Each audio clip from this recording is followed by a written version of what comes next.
A'udzubillahi minasyaitonirrajim. Bismillahirrahmanirrahim. Assalamualaikum warahmatullahi wabarakatuh. Assalamualaikum semua. Salam. Assalamualaikum semua. Salam. Yang depan ni dengar tak? Hush. Okey, semalam kita dah baca bab yang pertama daripada buku Bangkit Wahai Anakku. Okey. Kita dah baca doa. Ambil kita baca doa lagi. Doa moga menjadi anak soleh, solehah.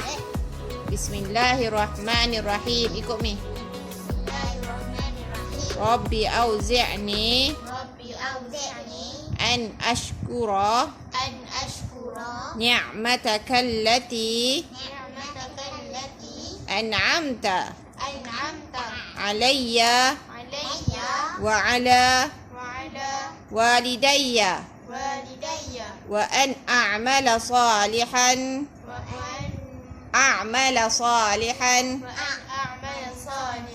tardah wa aslih li fi dhurriyyati inni tubtu ilaika wa inni minal muslimin.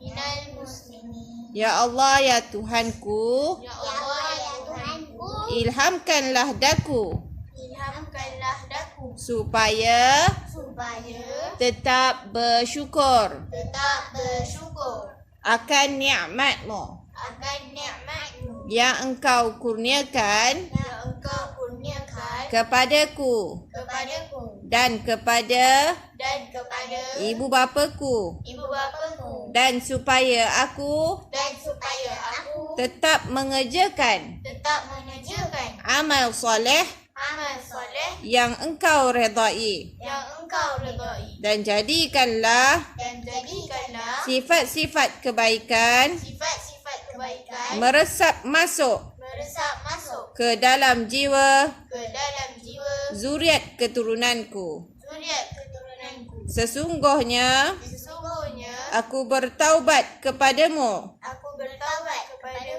dan sesungguhnya aku dari orang-orang yang tunduk patuh kepadamu.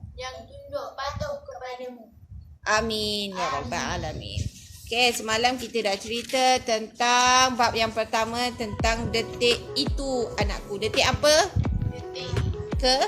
Kematian, kan? Yang mana kita semua dah ditetapkan waktu lahir dan waktu kematian. Waktu lahir semua dah ada dah tarikh lahir, kan? Waktu kematian yang kita tak ada lagi. Okey. Hari ni kita masuk kepada bab yang kedua. Okey, hari ni kita nak masuk bab kedua, mengapa melihat kubur saudara menangis. Kita melihat kubur orang lain menangis. Nak cerita tak? Okey, wahai anakku, cuba kita renungkan. Waktu kita hidup, kita bersama dengan sahabat-sahabat, dengan kawan-kawan, bergembira, bergurau senda, menyimpulkan ukhuwah, berkawan, bersahabat, dan berjanji akan bersahabat selama-lamanya, kan? Macam kakak ada best friend, Mujahid ada kawan baik kat sekolah, Jannah ada kawan baik, semua ada kawan. Okay? Namun pada hari kematian kita meninggal, tetap kita akan keseorangan. Kita tak boleh jom best friend forever tu kubur. Tak ada. Tak ada kawan ikut dalam kubur. Kita akan masuk seorang diri dalam kubur. Walau sedalam mana pun kita berkasih sayang, bersahabat dengan sahabat tu, dia tak boleh teman kita, menemani best friend forever ke dalam kubur ni. Tak ada. Kita akan tinggalkan sahabat kita, ataupun sahabat kita akan tinggalkan kita. Tak pernah dibuat orang masuk kita sama-sama dalam kubur. Tak pernah. Okey? Yang menemani kita nanti siapa yang akan teman kita dalam kubur? Amalan kita. Apa dia amalan? Yang kita buat baik. Kebaikan kita, ibadah kita, solat kita. Mujahid, cuba bagi contoh amalan. Benda baik apa dia? Ya, betul. Jannah. Mengaji. Jannah, cuba bagi contoh. Perkara baik. Amalan yang baik apa? Cepat, Jannah. Bagi contoh. Apa benda baik yang Jannah buat hari ni? Tolong Umi angkat kain tadi kan? Itu amalan yang baik. Ukasha, apa benda-benda baik? Lipat baju, ya. Ya, Ukasha? Kasha buat apa baik hari ni? Kasha? Ukasha? Okey, dia diam. Itu baik dia hari ni. Kakak Afifah? Lipat baju. Okey. Yes, tepat. Amal soleh kita. Kita buat benda yang baik, insya-Allah Allah akan kira. Okey? Peneman abadi. Yang itulah akan teman kita di dalam kubur nanti. Sampailah tiupan sangkakala kedua, yang mana nanti kubur kumuh akan dibongkarkan. Semua mayat-mayat akan keluar. Nanti semua akan dibangkitkan. Maknanya kita akan duduk dalam kubur seorang diri lama dengan amalan kita. Ya. Bangun. Bangkit tu bangun. Maknanya nanti semua yang meninggal, kita semua akan meninggal. Masuk dalam kubur. Tapi duduk dalam kubur tu dulu, duduk situ dulu dengan amalan kita sampai suatu saat Allah akan, malaikat akan tiup sangkakala. Waktu itu akan bongkar kubur, semua akan, mayat-mayat semua akan bangkit balik, bangun balik. Semua yang mana yang mayat tu yang meninggal.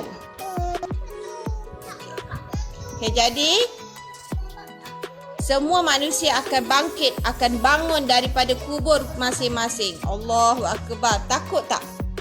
Sorang-sorang dalam kubur dengan amalan kita, dengan perkara baik yang kita buat, dengan ibadah kita. Kalau tak buat baik, kalau tak ada ibadah, duduklah sorang-sorang dalam tu.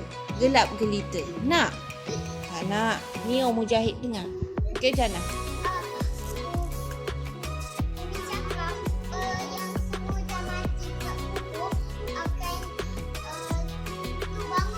Ia akan bangun balik. Masya Allah. Okey. Waktu itu dipanggil, akan dibangkitkan untuk dikumpulkan di padang mahsyar nanti. Waktu di padang mahsyar nanti Allah akan nilai kita punya pahala banyak mana, dosa kita banyak mana. Jadi sementara nak bangkit pergi ke padang mahsyar itu, kita akan berada di dalam kubur. Berapa lama kita tak tahu. Jadi gelap ke terang ke bergantung kepada amalan kita dan juga rahmat daripada Allah Subhanahu Wa Taala. Okey? Ya. Dekat padang mahsyar tu panas je. Panas. Ya, matahari sejengkal. Tapi sekiranya Allah, orang tu yang terpilih dari kalangan yang Allah beri bantuan dia di padang mahsyar, beri rahmat dan kasih sayang Allah di padang mahsyar, dia tak akan rasa panas. Dapat jalan istimewa pergi bertemu dengan Allah. Jadi kita kena sentiasa berdoa, moga kita tergolong. Allah yang buat, Allah yang berikan dia rasa sejuk ke, rasa panas ke, semua daripada Allah Subhanahu Wa Taala. Okey? Jadi di sini Umi nak cerita satu kisah. Sahabat Nabi nama Uthman bin Affan. Ya.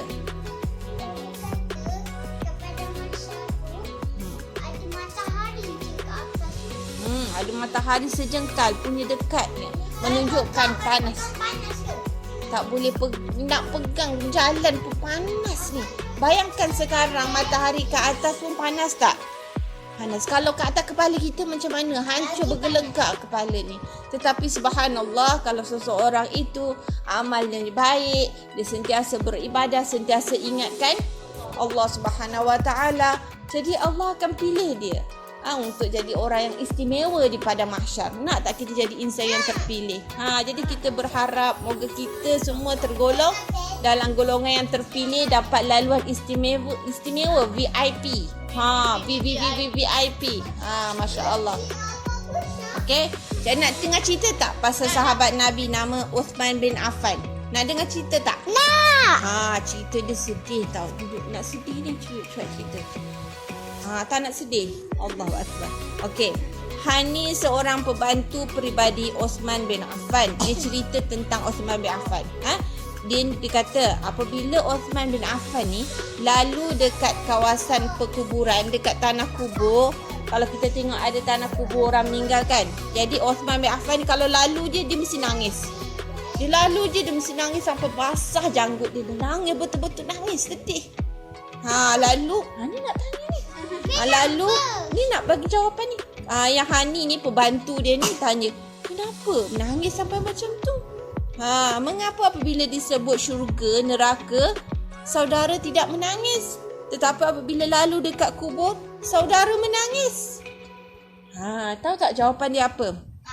Lalu Uthman bin Affan pun jawab, saya pernah mendengar Rasulullah SAW bersabda, yang mana maksud dia, kubur itu ialah tempat persinggahan yang pertama daripada tempat-tempat, Masya Allah, cantik, daripada tempat-tempat persinggahan di akhirat. Mana kita nak sampai ke alam akhirat, kubur, kemudian pada mahsyar, banyak peringkat. Jadi tempat yang pertama sekali kita akan pergi adalah alam kubur. Jadi tempat persinggahan yang pertama daripada tempat-tempat persinggahan di dalam akhirat. Apabila seseorang itu selamat dalam kubur ni, maka selepasnya akan lebih mudah. Sesiapa yang selamat di alam kubur, selepasnya akan mudah. Okey? Namun apabila seseorang itu tidak selamat daripadanya, itu tidak selamat di alam kubur, maka selepasnya lebih payah. Jadi penting tak alam kubur ni? Jadi untuk kita mengelakkan daripada siksaan kubur, apakah surah yang terbaik untuk kita baca? Siapa dapat jawapan? Surah Al-Mulk. Sebab tu kita kena amalkan surah Al-Mulk sebelum tidur. Surah Iqra. Tak, surah Al-Mulk. Ya Rasulullah SAW ajarkan kita sebelum tidur baca surah Al-Mulk supaya kita terpelihara di dalam kubur. Bila kita dalam kubur terpelihara, insya-Allah moga selepasnya pun Allah pelihara. Yang ni nak jual lagu pula bagus. Okey? Jadi anakku, inilah dia tujuan kita. Mujahid, dengar. Inilah anak tuan. Masya-Allah. Macam ni lah kat rumah. Okey, macam inilah tujuan kita. Tepi sikit ni awak Aisyah.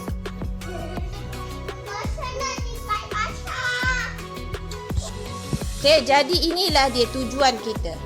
Kita hidup ni, ingat kita kena fikir apa kebaikan kita nak buat, apa benda baik, apa ibadah. Macam Mujahid dengar semalam Bilal dimasukkan syurga sebab dia sentiasa solat sunat wuduk kan, dekat dalam TV kita dengar. Lepas tu Mujahid kata, nak buat lah, nanti boleh masuk syurga macam Bilal kan, Bilal bin Rabah. Jadi kita setiap hari fikir apa lagi kita nak buat baik.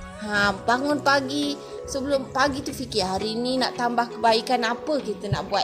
Nak tolong Umi, nak tambah solat lagi. Solat kena awal waktu, tak nak bergaduh ketika solat. Itu benda yang baik yang kita kena ubah setiap hari.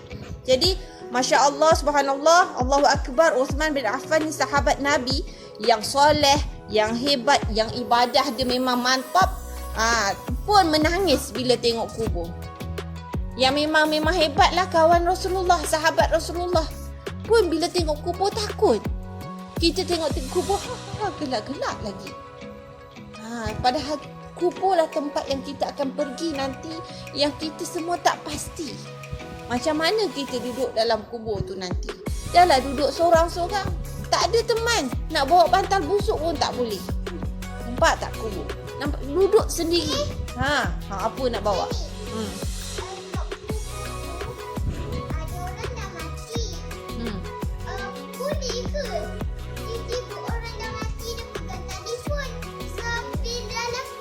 Tak boleh. Tak ada orang mati bawa telefon dalam kubur. Jadi semua bergantung kepada kita punya iman, kita punya dalam ni. Sebab tu Umi selalu ingatkan anak-anak Umi, jaga hati, jangan gaduh-gaduh, jangan sakit hati, jangan iri hati, jangan dengki. Yang mana tak baik tu letak tepi. Kita ambil yang baik-baik dia letak sini. Okey, tahu tepi-tepi, campak tepi. Sejauh mana kita rasa lemah, kita kerdil, kita terlalu kecil di sisi Allah. Campak kuat-kuat, tak payah akhlak yang tak baik. Okey. Wahai anakku, kita selalu lupa kepada Allah. Sedangkan Allah masih lagi beri kita peluang, beri kita hari ni lagi, kan? Berikan kita hari ni, masa ni lagi, dia bagi peluang lagi dekat kita untuk berubah. Ni sekarang ni, tahun baru, dapat masuk tahun baru lagi 2021. Masya Allah. Tambah lagi tahun, umur pun makin bertambah. Umur lah tambah-tambah, makin Umi makin tua, kamu anak-anak Umi makin remaja. Kan? Okey. Jadi kita diberi peluang untuk ubah diri kita jadi lebih baik. Tahu? Jadi lebih ingat Allah. Masya Allah. Terima kasih Allah bagi kita peluang ni, Masya Allah. Jadi perjalanan menempuh alam kubur tu bukan mudah, bukan senang. Namun bagi insan yang soleh, Allah janjikan kehidupan yang indah saat dia masuk di dalam alam barzah ni. Kalau orang tu soleh, orang tu baik, akhlak dia ikut akhlak Rasulullah, dia masuk je dalam kubur, Allah berikan dia benda yang indah. Kubur dia akan indah, dia akan indahlah segala-galanya, Masya Allah. Ya, apa persoalannya anak Umi sayang?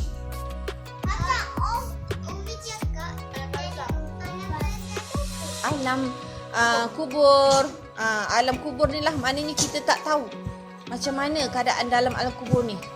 Tak pernah ada orang yang mengetahuinya. Jadi pilihlah untuk menjadi pilihlah untuk menjadi yang soleh ataupun solehah. Iklan kat depan ni. Masa masih ada untuk kita berubah. Mari berubah. Allahu Akbar. Okey. Jadi jangan sia-siakan masa muda anak-anak Umi, okey? Okey, sampai situ saja hari ini. Banyak iklan sana sini. Bye-bye semua. Bye. Assalamualaikum.